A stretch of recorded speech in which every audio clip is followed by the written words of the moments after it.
প্রিয় দর্শক, সবাইকে ঈদের অনেক অনেক শুভেচ্ছা। আবারও চলে এলাম আকিজ এসেনশিয়াল প্রেজেন্টস সমকাল রসনার ঈদের আজকের বিশেষ আয়োজনে। ঈদ মানে আনন্দ, পরিবারের সাথে হাসি খুশি, গল্প আর মজাদার সব খাবার। এই ঈদের আনন্দকে আরো বাড়িয়ে তুলতে আমাদের সঙ্গে আছেন এক মা মেয়ে জুটি। তাদের মুখ থেকেই শুনে আসবো তাদের পরিচয়। আমি রিনা আলম, আমার সাথে আছে আমার মেয়ে, আমার নাম হচ্ছে মামা পিয়া। দর্শক, আপনারা জানেন যে বাঙালি পরিবারে কিন্তু মায়েদের হাত ধরেই মেয়েরা রান্না শেখে। আজ এমনই এক জুটিকে আমরা সাথে পেয়েছি। মা মেয়ে দুজন একসাথে আমাদের শেখাবেন ঈদের একটা স্পেশাল রেসিপি। কি রেসিপিটা, আমরা কি শিখবো আজকে? আমি রান্না করবো গরুর মাংসের ভুনা। আচ্ছা, আমাদের কি কি উপকরণ লাগবে তাহলে শুনে আসি। এখানে লাগবে 1 বাটি গরুর মাংস, 1 বাটি পেঁয়াজ, হলুদ, মরিচ, লবণ, আর পেঁয়াজের বেরেস্তা, ঘি, কালো এলাচি, টমেটো সস, আদা রসুন বাটা, কালো কিচমিচ, টক দই, চিনি, দারচিনি, আর এখানে এলাচ, লবঙ্গ, তেজপাতা, আর এখানে আছে কিছু কাজু বাদাম। আর পাশে আছে মশলা, একটি নতুন মশলা। যে পিয়া বলো তো, তুমি মোস্ট ইম্পর্টেন্টলি ইউজ করছি আমরা হচ্ছে আকিজ এসেনশিয়াল এর মাংসের মশলা এবং আকিজ এসেনশিয়াল এর মাস্টার্ড অয়েল, যেটা হচ্ছে আমাদের সবসময় আমরা ইউজ করে, মানে এটা এখন নতুনত্ব এটা বের হয়েছে, তো আমি মনে করি যে এটা অনেক বেশি অ্যারোমা দেয় একটা। আচ্ছা, খুব ভালো। তাহলে প্রথমেই আমাদের প্রথম ধাপ কি করতে হবে? প্রথমে আমি মাংসটা ম্যারিনেট করে ফেলি। আর আমরা তো ঘরে রান্না করি, সব সময় আমরা হাত ধুয়ে রান্না করি। এখন সবারই উচিত একটু হাইজিন মেনটেন করা। আমি হাত ধুয়ে পরিষ্কার করে যে মাংসটা ম্যারিনেট করছি। ওকে, তারপর দিচ্ছি পেঁয়াজ কুচি। কতখানি দিতে হবে? 1 কাপ। ওকে, পেঁয়াজ কুচি 1 কাপ, আদা বাটা 1 চামচ। পেঁয়াজের পর দিলাম আদা রসুন, তারপর দিব এই লবণ। লবণ কতখানি দিতে হবে? লবণ দিলাম আমি 1 চামচ, পরিমাণ মতো। লবণটা তো বেসিক্যালি হচ্ছে পরিমাণ মতো ইউজ করতে হয় সবকিছুতে, তাহলে যে যার টেস্ট মতো ইউজ করতেও পারে, কম বেশি করে। 1 চামচ মরিচ বাটা, মরিচের ফাঁকি, হলুদের ফাঁকি। এটা খোলাই আছে, এখানে আমি খুলে রেখেছি আগে। আর এটাতেও আমি দিয়ে দিচ্ছি এই মশলা দিয়ে এখন আমি রান্না করব। এটাই ছিল হচ্ছে আকিজ এসেনশিয়ালের মাংসের মশলা, তাই তো? ওকে, এখানে একটু টক দই দিয়ে দিই। টক দই কি পরিমাণ লাগবে? 2 চামচ। ওকে, এবার তাহলে আমরা সবকিছু ম্যারিনেট করে ফেলবো, তাই তো? হ্যাঁ। আচ্ছা, আমরা হাত দিয়ে মাখাচ্ছি কেন? হাত দিয়ে মাখানোর মাংস রান্না করার মজাটাই টেস্টি আলাদা। আমার আম্মা সবসময় রান্না করতো হাতে মাখিয়ে তারপরে তেল গরম করে তেলে ছেড়ে দিত। ওইটার রান্নার স্বাদটাই অন্যরকম হয়।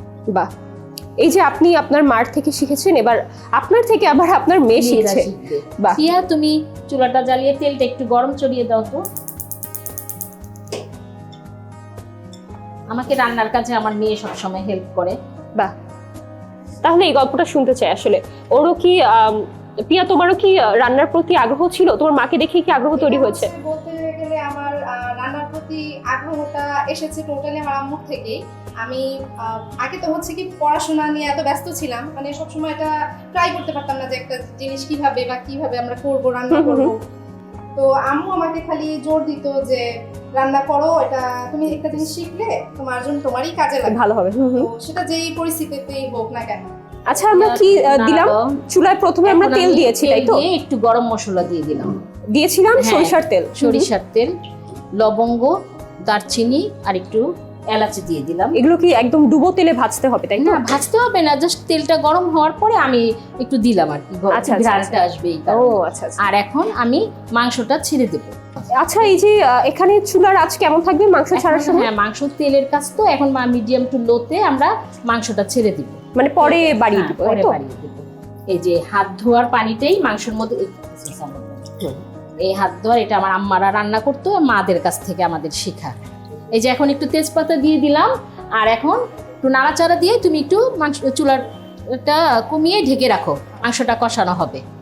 এভাবেও হচ্ছে রান্নার কাজটা আমি মনে করি যে মিডিয়াম টু লোতে আর কি রান্না করলে আমার মনে হয় ভালো হয়, সুন্দর ফ্লেভার আসে। সো আমি এখানে একটু কমিয়ে দিই। আচ্ছা, তাহলে চুলোটা কমানো থাকুক, রান্না হতে থাকুক, ততক্ষণে আমরা একটু ঈদের গল্প করে আসি। এখন তো ঈদের মৌসুম, ঈদের সময় বাসায় আসলে কি রান্না হয় বা কোন কোন ডিশগুলো একদম থাকতেই হবে এরকম থাকে?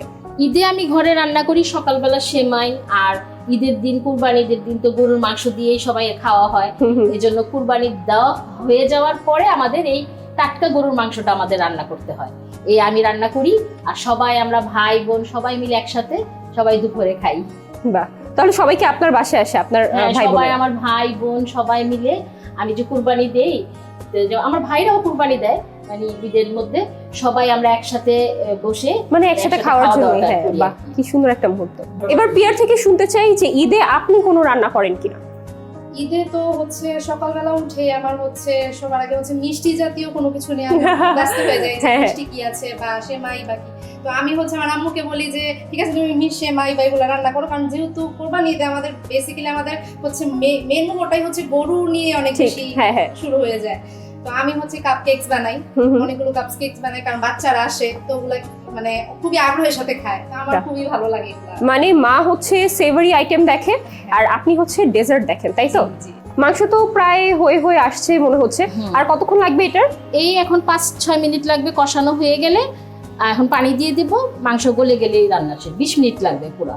ঠিক আছে দর্শক, রান্না হতে যেহেতু 20 মিনিট লাগবে, আর তাহলে আপনাদের আর অপেক্ষা করাবো না, রান্না একটু হয়ে আসলে আমরা আবারও আপনাদের কাছে ফিরে আসছি। দর্শক, আবারও চলে এসেছি, আমাদের মাংস কিন্তু প্রায় হয়ে এসেছে। কি আপু, হয়ে এসেছে না? না, হয়ে আসে না, এই যে পানি দিতে হবে, কষানো হয়েছে আর কি। ওকে, তাহলে এখন কি পানি দিব আমরা, তাই তো? এখন এই যে কষানো হয়ে গেছে, এই যে আমার মাংসটা কি সুন্দর একটা ঘ্রাণ, একটা অ্যারোমা বের হয়েছে। দর্শক, আপনারা ক্যামেরা তো দেখতে পাচ্ছেন নিশ্চয়ই, কিন্তু আপনারা ফিল করতে পারছেন না, দুঃখজনক। একটু পানি দাও।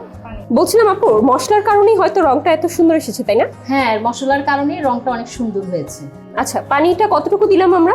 1.5 কাপ পরিমাণ পানি দেওয়া হয়েছে। আচ্ছা, এবার তাহলে কি করব? এখন এই যে ঢেকে দিব, মাংসটা গলে যাবে সিদ্ধ হওয়া পর্যন্ত। কতক্ষণ ঢেকে রাখতে হবে এভাবে? 10 থেকে 15 মিনিট। আচ্ছা দর্শক, আবারও চলে এলাম, আমাদের মাংস কিন্তু এবার হয়ে এসেছে। হয়ে এসেছে না? হ্যাঁ, হয়ে এসেছে। কিছু জিনিস আছে আমি দিয়ে কষিয়ে নামিয়ে ফেলবো। ওকে, কি কি দেব আমরা? একটু ঢাকনাটা খুলো। এই যে এখন আমি কালো এলাচটা দিব, তারপরে বাদামগুলো দিব, টমেটো সস দিব, আর একটু ঘি দিব। আচ্ছা, এই যে মাংসের মধ্যে আমরা টমেটো সস দিচ্ছি, এটার কারণটা কি? এটা একটু টমেটো সসটা দিলে একটু টেস্টটা বাড়ায় আর কি, ভালো লাগে। বাচ্চারা তো একটু টেস্ট সবকিছুতেই সস ব্যবহার করে, সস খেতে চায়, এই জন্য মাংসতেও আমি একটু সস দিলে একটু মজা লাগে।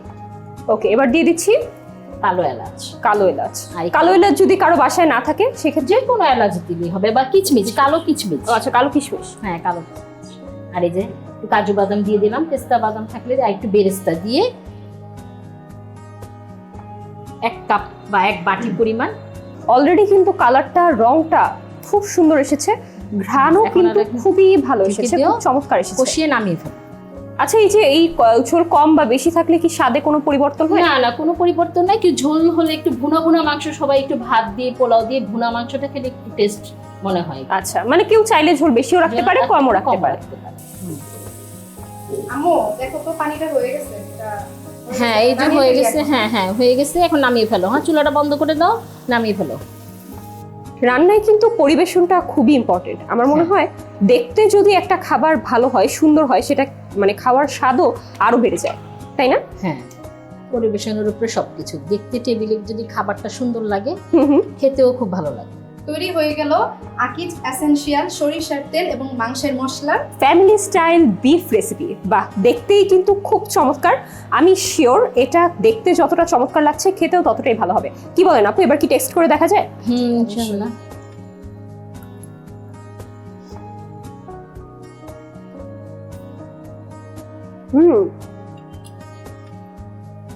খুবই সুস্বাদু হয়েছে।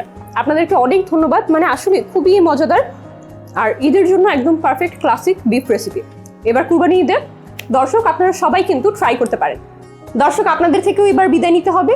এই ছিল আকিজ এসেনশিয়াল প্রেজেন্টস সমকাল রসনার ঈদের আজকের আয়োজন। পরবর্তী পর্ব দেখার আমন্ত্রণ জানিয়ে আজকের মতো এখানেই বিদায় নিচ্ছি। আপনাদের সকলকে জানাচ্ছি ঈদ মুবারক।